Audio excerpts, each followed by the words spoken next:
Hi, and welcome back. We are now going to look at chapter 2.6 on craft. So, what is craft? Well, during the Renaissance, a distinction came to be made between art and craft, and this is in the European and the Western world primarily, so this is unique to Western culture. And craft came to mean items that were meant to be used rather than simply looked at. So now we kind of have these two broad distinctions between art and craft. Art, or fine art, if you will, is art that is meant simply to be looked at. Something like a painting, or a sculpture, or even a movie.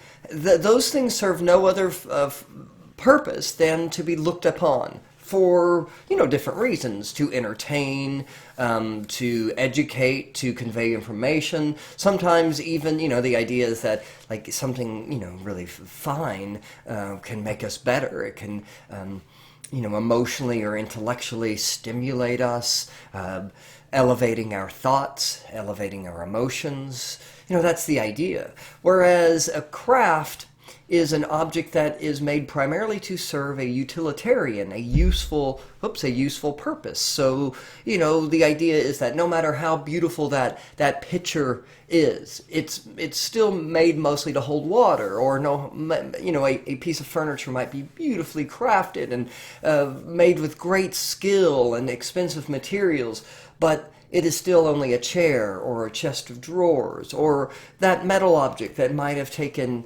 months and months to produce, a handle of a sword, or an eating utensil, or whatever it is. No matter how beautiful those things are, they still have a function.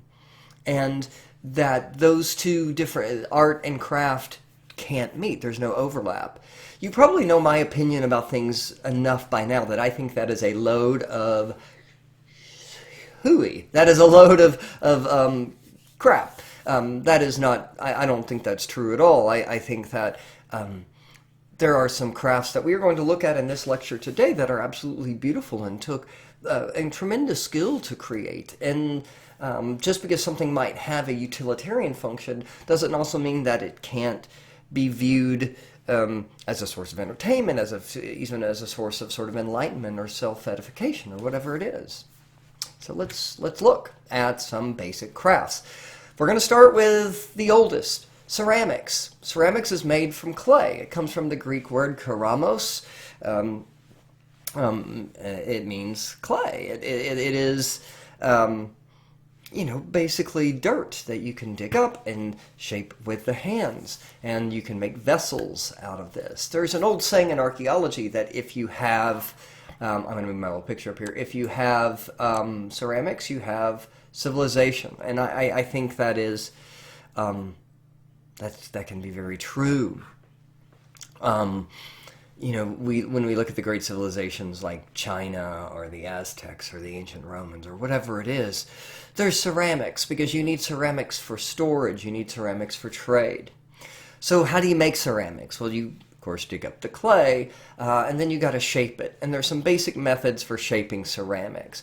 There's the traditional technique of coiling, which is, we'll discuss in a moment, slab method, pinching, and throwing. So let's take a look. The pinch method. And I'm sorry, guys. I'm trying to adjust this to where this isn't in the way. The pinch method.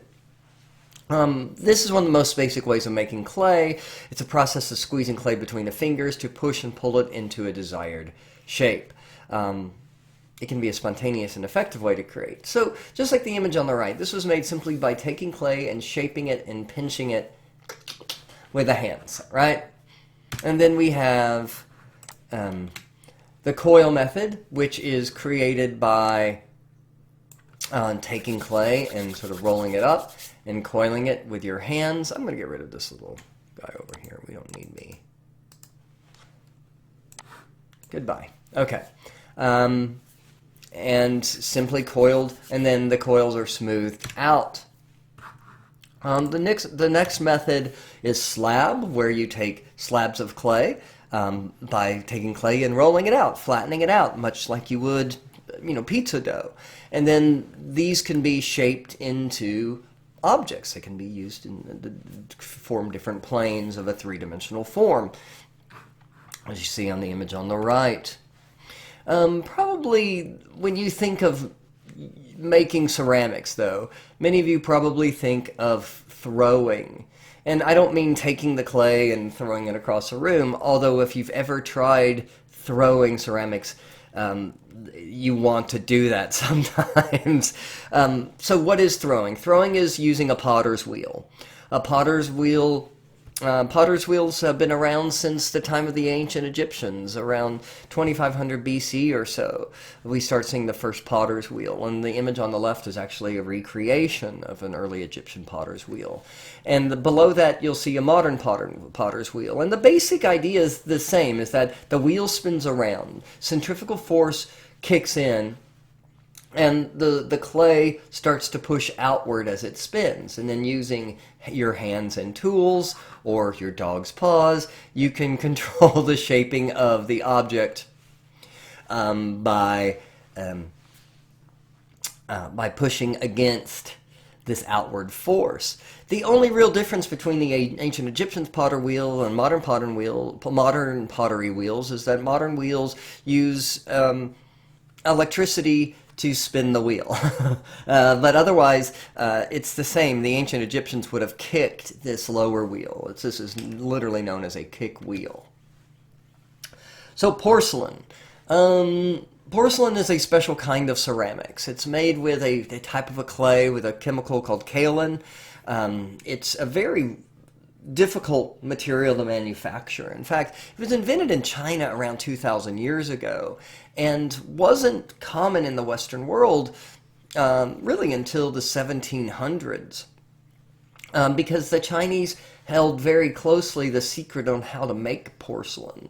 What makes porcelain so desirable is that it's translucent, as you can see in this image here, meaning that light can partially pass through it. This means that it can glow if you put a candle inside or another kind of a light source. But it also has, whereas most other clays are opaque, meaning light can't pass through them, most other clays tend to be earth tones. They're darker colors. They're browns and reds and yellows, sometimes even some greenish colors. But this kaolin makes it white. It's also this ancient china is often made with actual bone. So you'll even hear the term bone china. And you'll hear the term china to describe porcelain because it comes from China. You might have heard your mom or your grandma talk about their fine china. And this is a word we use now to describe very, very fine porcelain. Porcelain, like I said, the recipe was very much protected, and in many ways, empires rose and fell on the trading of porcelain. But now, in modern days, we've figured out how to mass produce it and manufacture it, and everything from our coffee cups to toilet bowls are made from porcelain. So porcelain is no longer has the sort of elite status of a material as it used to. Let's look at some other ceramic techniques. This is an artist named Maria Martinez. She is a part of a culture called the Pueblo. This is her husband, Julian Martinez, and they brought back in the 1930s a technique called blackware, which is an ancient technique associated with native people of Mexico and the American Southwest of decorating pottery using material called slip. Slip is a liquid clay. And what would happen is Maria Martinez and her husband would create a pot, usually out of the coiling method, and then they would take liquid clay, this very watered-down clay, and paint designs on the surface. And so, we call this the San Ildefonso pottery, made by the Pueblo, or what are sometimes known as the Tiwa people. And it is decorated with slip, and it is wood-fired, or it is fired in a wood-fired kiln. Kilns are really, really hot ovens used to bake the clay, because the idea is you bake the water out of the clay, and you make the object harder, more durable, pardon me, and more permanent.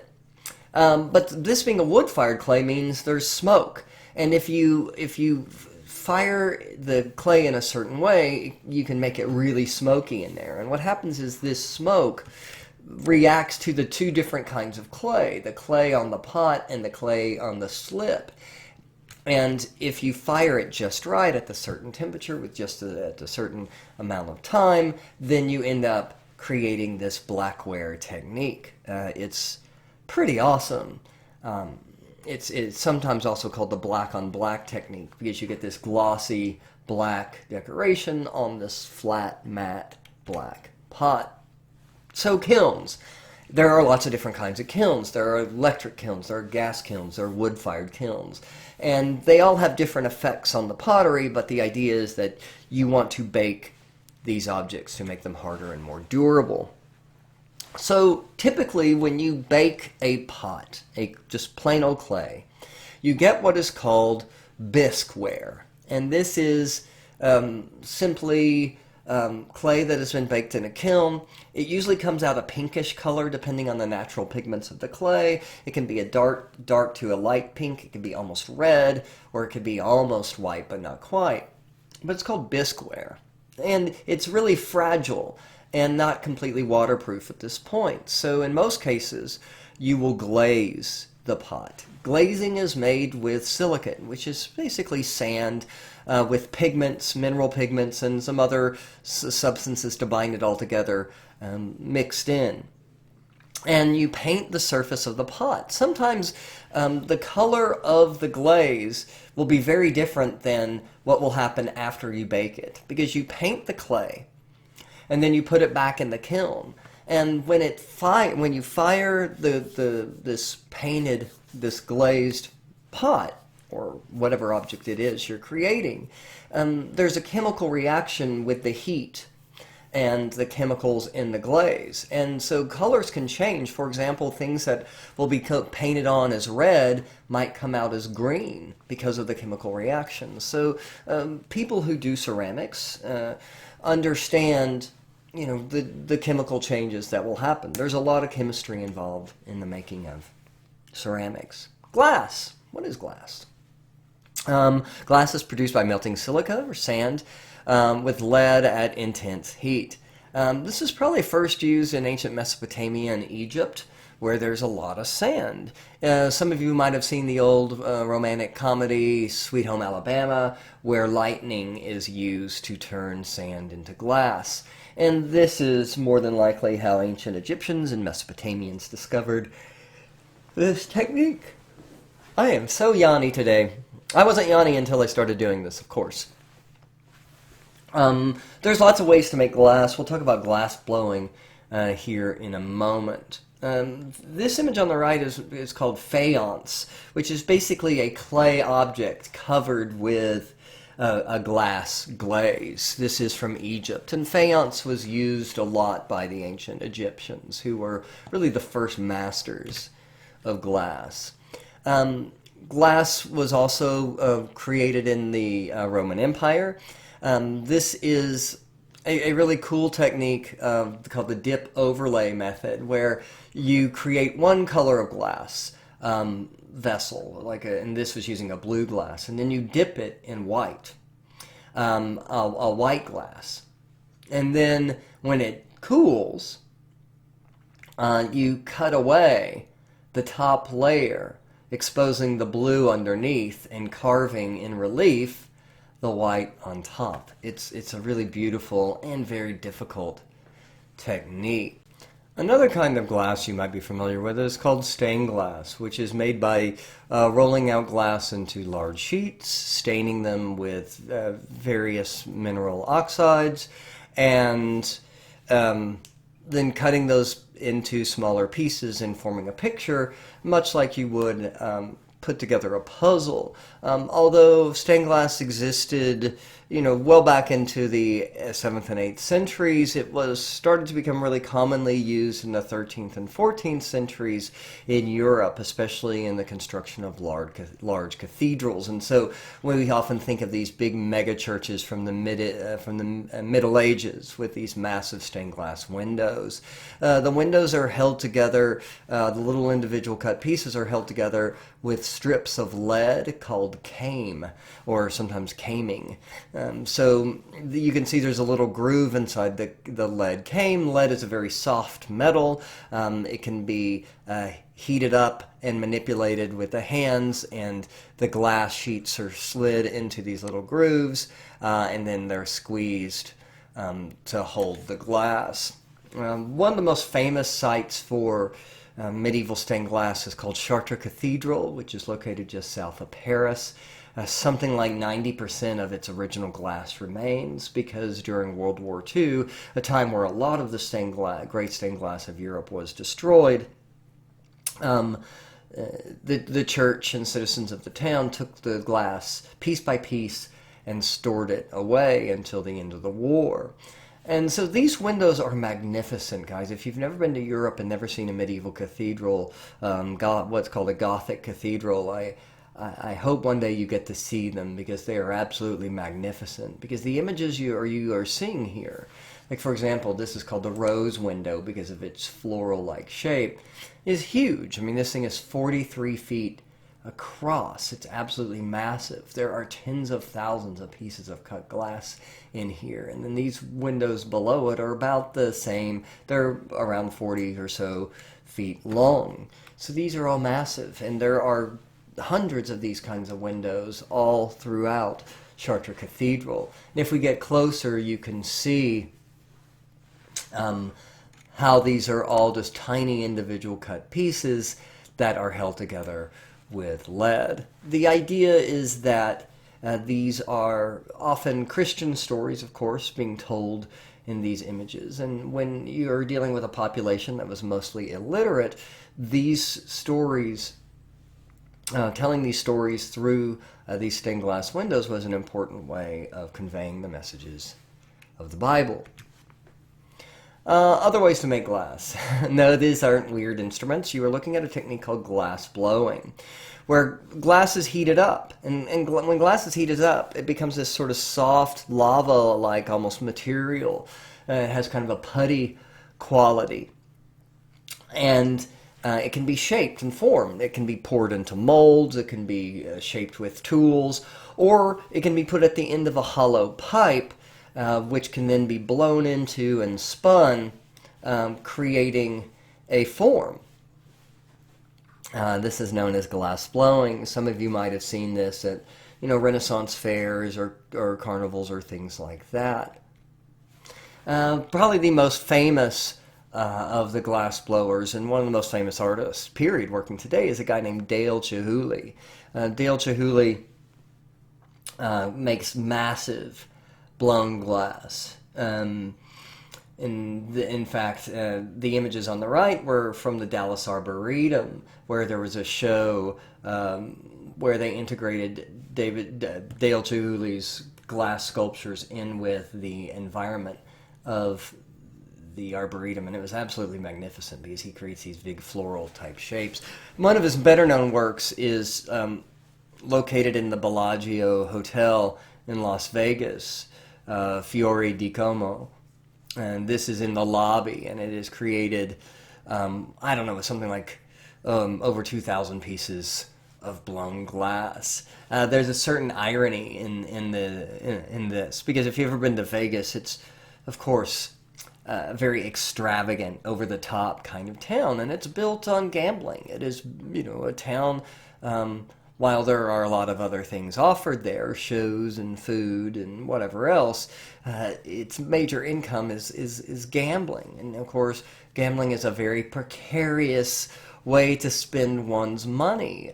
And I love the statement of this work. We have this, massive, beautiful floral glass precariously dangling over the heads of whoever enters the lobby of this hotel/casino, with the idea that it could all come crashing down at any moment, right?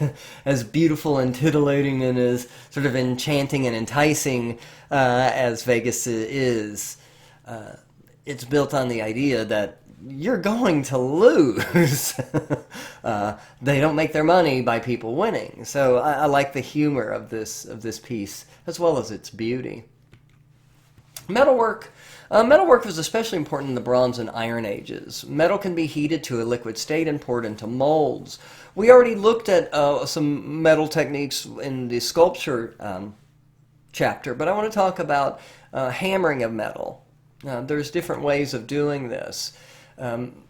Metal, what you're looking at is a death mask, a mask that is laid over the dead. This is metal that was hammered into shape or bent to fit the needs of the artist. This is a technique called chasing, chasing,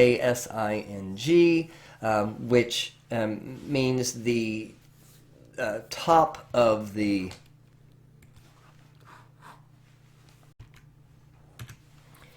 metalwork. Metalwork was especially important in the Bronze and Iron Ages. It can be heated to a liquid state and poured into molds. We've already looked at some metalwork techniques when we looked at the sculpture chapter. Most importantly for us in this chapter, metal can be hammered or bent into shape.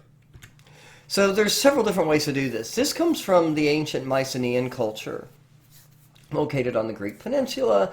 This is a death mask. This is a mask that can be laid over the face of the dead, probably a king or a high-ranking official. This was made with a technique called chasing, where basically the metal is laid over a mold or a form. So imagine somebody had carved, probably out of wood, this face already, and then a sheet of gold is laid over it, and then it's hammered from the top to create this face, this design. Another hammering technique is called repoussé. Repoussé is the opposite of chasing. Repoussé is created by hammering the metal from the back. So chasing is from the front, repoussé is from the back. Fiber. Fiber are threads made from animal or vegetable materials. Fur, wool, silk, cotton, flax, or linen, or synthetic materials, nylon, polyester. You can also include in the vegetable materials things like reeds and stuff like that. But fibers can be spun into yarn, string, or thread, then woven or knitted into textiles. This was created by a woman named Mary Linwood.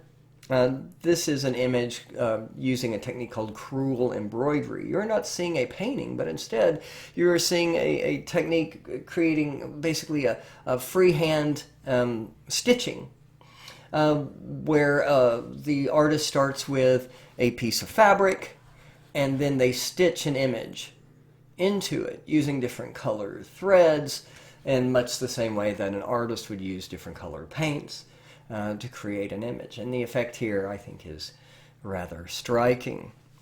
So in Western culture, crafts are often associated with women's work. And very, very often women do not get the kind of credit for their art in the way that men had. Typical traditional men's art like painting or sculpture is often considered to be fine art. But art that is often made to be utilitarian, especially fiber arts, is often considered to be women's art, or craft, I should say. And it's interesting that we don't know the names of a lot of these ancient women artists, these craftswomen. Even though they were making beautiful objects, since they weren't considered to be fine art, though, they don't get the same kind of credit that men did. This is an artwork made with a combination of materials that's printed, painted, but also quilted quilted cloth. In America, there's this long tradition of quilting that comes both as a combination of European and African traditions. In there's a tradition of what are called story quilts, where stories, oftentimes biblical stories, are told by cutting out pieces of cloth and quilting them together. The African American artist Faith Ringgold has kind of modernized that idea with what she calls story quilts, which combine traditional quilting techniques with painting, and these often are stories from her life or from people she knows, and she often includes text in these story quilts, so they're literal stories. This tells the story of a little girl named Cassie, and Ringgold talks about kind of drawing from her own life, growing up in a time of segregation, where during the summer, living in the city, it would get really, really hot, but she was not allowed to go, and her family were not allowed to go to certain beaches because of segregation. And so instead, they created their own beach on the roof of their building, and that is what tar beach means, because of the tar on the roof. And we can see her family hanging out, having sort of summer refreshments, and the little girl and her brother are sort of lying on a blanket in the way that kids would lie on the beach. In many ways sort of making their own fun because, well, society has excluded them. But she's using the quilt here as a way of sort of kind of creating a family history, because these story quilts and quilts in general are often passed down from mother to daughter, generation to generation, as a way of kind of keeping the family history alive. It's sort of like a physical living scrapbook almost in a way, and in this way, Faith Ringgold is also sort of keeping history alive, and African American history alive, by referring to the tradition of quilt and quilting, which dates all the way back, to the slavery days, up into this modern day, as a way of literally kind of drawing a thread, like a literal thread, from today to the past. So I'm going to have you guys now stop and watch a video, and then come back after this and we'll watch the second part, the very last few minutes of the lecture. Alright, welcome back. Now that you guys know what a tapestry is, let's look at a very famous tapestry. This comes from the early Renaissance. It is probably French. It is actually a series of tapestry called the Unicorn Tapestries. These are located today in New York at a museum called the Cloisters. And these were bought by the American industrialist John D. Rockefeller from a Parisian count. We don't know a lot about the history of these tapestries, except they were made by a group of women who are completely anonymous, whose names we don't know. These women often worked, as you saw in the video, in large workshops, and they're completely unknown. They're completely anonymous, even though the work they create is stunning. And I would say that a creation of a tapestry is something that requires a lot more skill and time than, say, a painting. But this is a very famous series of tapestries called The Hunt for the Unicorn, or the collectively known as the Unicorn Tapestry sometime. But this is a series of multiple tapestries that tell a continuous story. We have a group of hunters who have gathered here. If you look closely, you can see that woven into the fabric are the initials AE. This could possibly stand for Adam and Eve, or possibly refer to Anne of Brittany, the wife of Louis XII, who these could have possibly been made for, or perhaps another Anne, an Antoinette of Amboise. We're not really sure. But if you think about these big tapestries hanging in a castle, these tapestries would have served two purposes. First of all, a very practical, pragmatic purpose as insulators, keeping drafty air out and absorbing and holding the heat from fireplaces. But also they would have served as entertainment. These large tapestries often told stories, and they were incredibly complicated and complex images, allowing the viewer to sort of sit and stare at them for hours. And so the initials embedded in this tapestry, in a way, are kind of like a Where's Waldo sort of treasure hunt, where you're supposed to discover the various AEs hidden throughout, not just this tapestry, but the entire series of tapestries. There's also lots of different species of plants. I think 101 species have been identified, but there's a lot to look at. But this is a very common story in the late Middle Ages and the early Renaissance, a story of a unicorn hunt. This serves kind of two purposes. In one way, this is sort of an allegory for marriage. An allegory is a story that tells a symbolic story, but it is also an allegory for Christ, as we shall see. So the idea is that we have these hunters who have gathered to go hunting for a unicorn. They eventually go and find the unicorn. Why are they hunting a unicorn? Because unicorns are magical. Depending on the legend, they can heal the sick. They can even grant immortality. The only way to catch a unicorn, though, is by having somebody pure. In the Middle Ages, this would be symbolized by a virgin who can entice the unicorn, and then they will capture it. So we see in this scene our hunters have captured or surrounded the unicorn. They have found it. Notice it is near a fountain. The fountain, of course, is symbolic of Christ. It is symbolic of baptism and purity. And so the hunters surround the unicorn, and then they attack it.